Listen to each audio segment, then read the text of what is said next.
പ്രിയപ്പെട്ട പ്രേക്ഷകരെ, നമ്മുടെ നാട്ടിൽ പല മേഖലകളിലും ട്രേഡ് യൂണിയനിസം ഉണ്ട്. എന്നാൽ പോലീസിൽ അങ്ങനെ ഒരു ട്രേഡ് യൂണിയൻ്റെ സ്വഭാവത്തിൽ സംഘടനകൾ പ്രവർത്തിക്കുന്നത് ശരിയായ കാര്യമാണോ? അത് അഭികാമ്യമല്ല. വളരെ സ്വതന്ത്രമായി, ഭീതിയില്ലാതെ, പക്ഷപാതപരമായ നടപടി ഉണ്ടാകുമെന്ന പ്രതീക്ഷ ഇല്ലാതെ ആളുകൾക്ക് കയറി ചെല്ലാനുള്ള, വിശ്വസിച്ച് വരാൻ പറ്റുന്ന ഒരിടമാകണം പോലീസ് സ്റ്റേഷനുകൾ. അവിടെ നിന്ന് അവർ നീതിയുക്തമായ നടപടിയും പെരുമാറ്റവുമാണ് പ്രതീക്ഷിക്കുന്നത്. പക്ഷേ നിർഭാഗ്യവശാൽ കഴിഞ്ഞ കുറച്ച് ദിവസമായി നമ്മുടെ പോലീസ് സ്റ്റേഷനുകളിലെല്ലാം ചർച്ച നടക്കുന്നത് അസോസിയേഷനുകളുമായി ബന്ധപ്പെട്ട കാര്യങ്ങളാണ്. കഴിഞ്ഞ ഇടത് സർക്കാരിൻ്റെ സമയത്ത് അധികാരത്തിൽ വന്ന അസോസിയേഷനുകൾ, അതിൻ്റെ തലപ്പത്തുള്ളത് സ്വാഭാവികമായും CPM-നെയും മറ്റ് ഇടത് കക്ഷികളെയും പിന്തുണയ്ക്കുന്ന പോലീസുകാരാണ് ഈ നേതൃസ്ഥാനങ്ങളിലുള്ളത്, ഭാരവാഹികളായി ഉള്ളത്. പുതിയ UDF സർക്കാർ അധികാരത്തിൽ വന്നതോടുകൂടി തന്നെ മറ്റൊരു സംവിധാനം കൊണ്ടുവരുന്നതിന് വേണ്ടിയുള്ള ശ്രമമുണ്ട്. ഭരിക്കുന്ന പാർട്ടിയുടെ ആജ്ഞകൾ അല്ലെങ്കിൽ അവരുടെ ആവശ്യങ്ങൾ, ആഗ്രഹങ്ങളൊക്കെ തന്നെ നിറവേറ്റുന്ന തരത്തിലുള്ള ഒരു പോലീസ് സംവിധാനത്തെയാണ് എല്ലാ രാഷ്ട്രീയ കക്ഷികളും ആഗ്രഹിക്കുന്നത്. എന്നാൽ അത് പരിധി വിടുമ്പോൾ പൊതുജനങ്ങൾക്ക് വലിയ ബുദ്ധിമുട്ടുണ്ടാക്കും, പോലീസുകാർക്കിടയിൽ വലിയ ഭിന്നതയുണ്ടാക്കും. ഈ പോലീസിനുള്ളിൽ ഒരു ട്രേഡ് യൂണിയനിസം, അത് നല്ലതാണോ? ട്രേഡ് യൂണിയനുകൾ എല്ലാ മേഖലകളിലും നല്ല കാര്യമാണ്, പക്ഷേ പോലീസിൽ അത് അഭികാമ്യമല്ല. ഒന്നുകൂടി പറയട്ടെ, അത് ശരിയായ ഒരു നടപടിയല്ല എന്നത് നമുക്ക് പരിശോധിക്കാം. എന്താണ് ഇപ്പോൾ പോലീസിൽ സംഭവിക്കുന്നതെന്ന്. 3 സംഘടനകളാണ് പ്രധാനമായും പോലീസുകാർക്കിടയിലുള്ളത്. അത് പോലീസ് അസോസിയേഷൻ, ഏറ്റവും താഴെത്തട്ടിലെ ഉദ്യോഗസ്ഥരാണ്. അതിന് മുകളിൽ police officers association, police senior officers association. ഈ 3 സംഘടനകളാണ് പ്രബല സംഘടനകളായി പോലീസ് സേനയിൽ ഉണ്ടായിരുന്നത്. ഇതിന് പുറമെ ഒരു സംഘടനയുള്ളത് IPS അസോസിയേഷനാണ്. അത് നമുക്കറിയാം, IPSകാരുടെ ഒരു സംഘടനയാണ്. അവരുടെ ആവശ്യങ്ങൾ നേടിയെടുക്കുന്നതിനും അവകാശങ്ങൾ ഉന്നയിക്കുന്നതിനും വേണ്ടി അവർ രൂപീകരിച്ചിട്ടുള്ളൊരു സംവിധാനമാണ്. ഇപ്പോൾ സംഭവിക്കുന്ന മാറ്റം, ഈ പോലീസ് ഓഫീസേഴ്സ് അസോസിയേഷനെ സർക്കാർ ഒരു ഉത്തരവിലൂടെ ഇല്ലാതാക്കി. ആ ഉത്തരവ് ഇപ്പോൾ ഹൈക്കോടതി സ്റ്റേ ചെയ്തിരിക്കുകയാണ്. അങ്ങനെ പോലീസുകാർ വ്യത്യസ്ത സംഘങ്ങളായി കോടതി കയറുന്ന നിലയിലേക്ക് നമ്മുടെ സംസ്ഥാനത്ത് കാര്യങ്ങൾ മാറുകയാണ്. അഭികാമ്യമല്ല എന്ന് ഒന്നുകൂടി പറയുന്നു. നേരത്തെ പോലീസ് അസോസിയേഷനിൽ ഇപ്പോൾ ഈ പുതിയ സംവിധാനം വന്ന ശേഷം പോലീസ് അസോസിയേഷനിൽ വരുന്നത് CPO, സീനിയർ CPO എന്നിവരാണ്. സ്വാഭാവികമായും നേരത്തെയുള്ള ഒരു സംവിധാനമാണ്, താഴെത്തട്ടിലെ ഏറ്റവും പ്രധാനപ്പെട്ട ഒരു സംവിധാനമാണ്. കൂടുതൽ ഉദ്യോഗസ്ഥരുള്ളത് CPO, സീനിയർ CPO ലെവലിൽ തന്നെയാണ്. അവർ ഉൾക്കൊള്ളുന്നതാണ് ആ സംവിധാനം. ഓഫീസേഴ്സ് അസോസിയേഷനിൽ ASI, grade SI, SI, CI. Senior officers അസോസിയേഷനിൽ DYSP, നോൺ IPS, SP. ഇങ്ങനെയാണ് നേരത്തെ ഉണ്ടായിരുന്ന ഒരു സംഭവം. ഇതിൽ നമുക്ക് അറിയാം, ഓഫീസേഴ്സ് അസോസിയേഷനിൽ ASI, ഗ്രേഡ് SI എന്നുള്ളവർ നേരത്തെ CPOമാരായിരിക്കുകയും പിന്നീട് പ്രൊമോഷൻ കിട്ടി മുകളിലേക്ക് വരികയും ചെയ്യുന്നവരാണ്. അവർ ഓഫീസേഴ്സ് അസോസിയേഷൻ്റെ ഭാഗമായിരുന്നവരാണ്. പിന്നീട് SIയും CIയും വരെ ആ ഒരു ലിസ്റ്റിലുള്ള ഉദ്യോഗസ്ഥരാണ് ഈ രണ്ടാമത്തെ സംഘടനയിൽ ഉണ്ടായിരുന്നത്. ഈ സംഘടനയാണ് ഇപ്പോഴത്തെ സർക്കാർ പിരിച്ചുവിട്ടിരിക്കുന്നത്. ഇനി പുതിയ ഘടന നമുക്ക് നോക്കാം. പോലീസ് അസോസിയേഷനിൽ CPO, senior CPO, ASI, grade SI എന്നിവരെ കൊണ്ടുവന്നു. അതായത് ഈ CPOയോടൊപ്പവും സീനിയർ CPOയോടൊപ്പവും ASIയും ഗ്രേഡ് SIയും ഈ പട്ടികയിലേക്ക് വന്നു. സ്വാഭാവികമായും അവർക്കുള്ള പരാതി അവരെ തരം താഴ്ത്തി എന്നതാണ്. നേരത്തെ ഓഫീസേഴ്സ് അസോസിയേഷനിൽ ഉണ്ടായിരുന്ന ആളുകളാണ്. അവരെ പോലീസ് അസോസിയേഷനിൽ, അതായത് ഏറ്റവും താഴത്തെ സംവിധാനത്തിലേക്ക് അവരെ മാറ്റിക്കൊണ്ടുവന്നു. അതൊരു തരം താഴ്ത്തലാണ് എന്ന പരാതിയാണ് ഈ വർഷങ്ങൾ സർവീസുള്ള ഉദ്യോഗസ്ഥർ ഉന്നയിക്കുന്ന ഒരു പരാതി. ഇത് സേനയ്ക്കുള്ളിലെ ഒരു തർക്കമാണ്, അവർക്കിടയിലെ ഒരു പടലപ്പിണക്കമാണ്.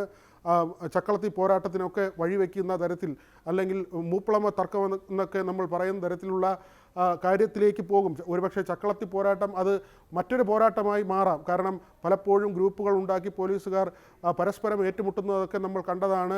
പച്ചവെളിച്ചവും തത്വമസിയും ഒക്കെ ഉണ്ടായ ഒരു നാടാണ് കേരളം. അതുകൊണ്ട് തന്നെ നമുക്ക് ഇപ്പോഴത്തെ തർക്കങ്ങൾ എങ്ങനെ പോകുമെന്ന് ഈ ഘട്ടത്തിൽ പറയുക വയ്യ. സീനിയർ ഓഫീസേഴ്സ് അസോസിയേഷൻ, അതായത് നേരത്തെ DYSPമാരും നോൺ IPS SPമാരും ഉണ്ടായിരുന്നൊരു സംവിധാനമാണ്.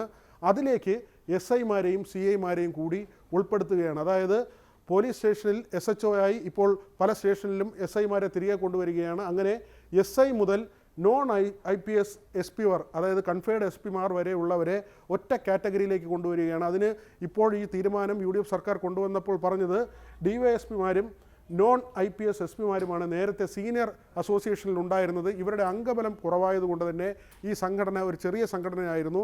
അത് വിപുലീകരിക്കുന്നതിന് വേണ്ടി ഈ 2 കാറ്റഗറി കൂടി ഇതിനകത്തേക്ക് കൊണ്ടുവരുന്നു എന്ന കാര്യമാണ് പറയുന്നത്. പക്ഷേ ഒരു സംവിധാനം ഇല്ലാതാകുമ്പോൾ, ഓഫീസേഴ്സ് അസോസിയേഷൻ ഇല്ലാതാകുമ്പോൾ അത് ഈ ഭരണം പിടിക്കുന്നതിന് വേണ്ടിയുള്ള വളഞ്ഞ വഴിയാണെന്ന് കഴിഞ്ഞ ഭരണസമിതി പറയുന്നു. കഴിഞ്ഞ ഭരണസമിതി എന്നുകൊണ്ട് അർത്ഥമാക്കുന്നത് കഴിഞ്ഞ സർക്കാരിൻ്റെ കാലത്ത് അധികാരത്തിൽ വന്ന ഭരണസമിതി. ആ ഭരണസമിതി ഇപ്പോഴും നിലനിൽക്കുന്നുണ്ട്. മാത്രമല്ല കഴിഞ്ഞ പിണറായി സർക്കാരിൻ്റെ കാലത്ത് വന്ന ഭരണസമിതിക്ക് ഇനിയുള്ള കാലാവധി എന്ന് പറയുന്നത് ഈ ഒക്ടോബർ അല്ല, അടുത്ത വർഷം 2027 ഒക്ടോബർ വരെ ഈ സംഘടനകൾക്ക് കാലാവധിയുണ്ട്. അങ്ങനെയുള്ള സംഘടനകൾക്കാണ് ഇപ്പോൾ അതിന് മുകളിലേക്ക് ഒരു അഡ്ഹോക്ക് കമ്മിറ്റിയെ കൊണ്ടുവന്നത്. പോലീസ് അസോസിയേഷനും അതോടൊപ്പം തന്നെ ഈ ഓഫീസേഴ്സ് അസോസിയേഷനും സീനിയർ ഓഫീസേഴ്സ് അസോസിയേഷനും എല്ലാം കൂടി ലയിപ്പിച്ചുകൊണ്ട് 2 സംഘടനയാക്കുന്നതിന് വേണ്ടി ഒരു അഡ്ഹോക്ക് കമ്മിറ്റി ഇപ്പോഴത്തെ സർക്കാർ കൊണ്ടുവന്നത്. അതാണ് കോടതിയിൽ ചോദ്യം ചെയ്യപ്പെട്ടതും ഇപ്പോൾ കോടതിയുടെ വിമർശനങ്ങൾക്ക് ഇടയാക്കിയതും.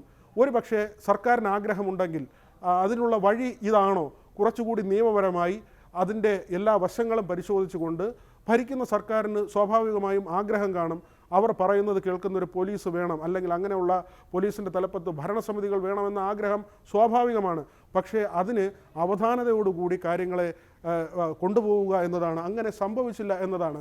മാത്രമല്ല ഇതിലെ ആസ്തികൾ കൂടി നമ്മൾ പരിശോധിക്കണം. വെറുതെ പോലീസ് അസോസിയേഷൻ എന്ന് പറയുമ്പോൾ പോലീസുകാരുടെ ചെറിയ സംഘടന എന്ന അർത്ഥത്തിൽ നമ്മൾ കാണാൻ പാടില്ല.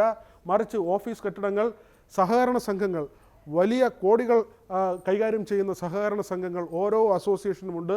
അതോടൊപ്പം തന്നെ ബാങ്ക് അക്കൗണ്ടുകൾ, ഇവരുടെ നിക്ഷേപങ്ങൾ, അംഗത്വ വരിസംഖ്യയായി ലഭിക്കുന്ന തുക, ഓഫീസ് സാമഗ്രികൾ, പ്രസിദ്ധീകരണങ്ങൾ, സുവനീർ അടക്കം പലതും പ്രസിദ്ധീകരിക്കാറുണ്ട്, മാസികകൾ ഇവർ പുറത്തിറക്കാറുണ്ട്. അങ്ങനെ കാവലെന്നൊക്കെ ഉള്ള പേരിൽ പലപ്പോഴും ഇവരുടെ പ്രസിദ്ധീകരണങ്ങളൊക്കെ നമ്മൾ കണ്ടിട്ടുണ്ട്.